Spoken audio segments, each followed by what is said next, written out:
இப்போ நம்ம பார்க்க போகிறது லிமிட்ஸ் கான்செப்ட். லிமிட் கான்செப்டோட பேசிக் ஃபார்மேட் இப்படி தான் இருக்கும்.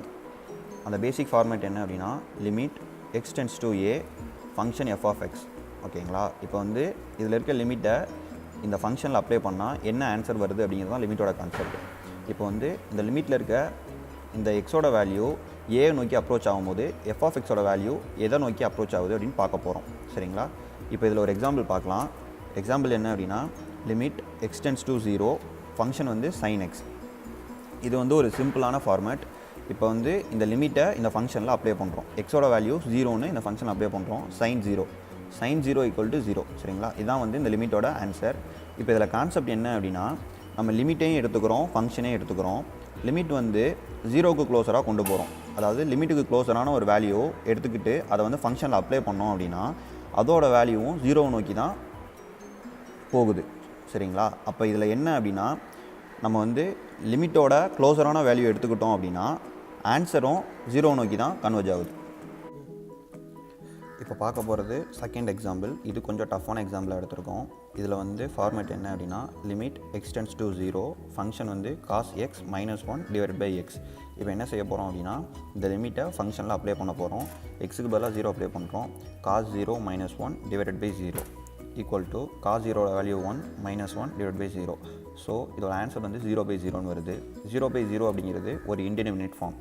இன்டிடெர்மினேட் ஃபார்ம் அப்படின்னா என்ன அப்படின்னா, இதுக்கு வந்து மேத்தமெட்டிக்கலாக சொல்யூஷன் டிஃபைன் பண்ண முடியாது. அந்த மாதிரி வர்ற இந்த வேல்யூஸ் தான் வந்து இன்டிடெர்மினேட் ஃபார்ம்.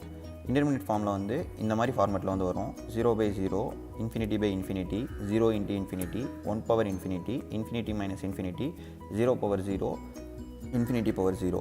இதெல்லாம் வந்து இன்டிடெர்மினேட் ஃபார்ம்ஸு.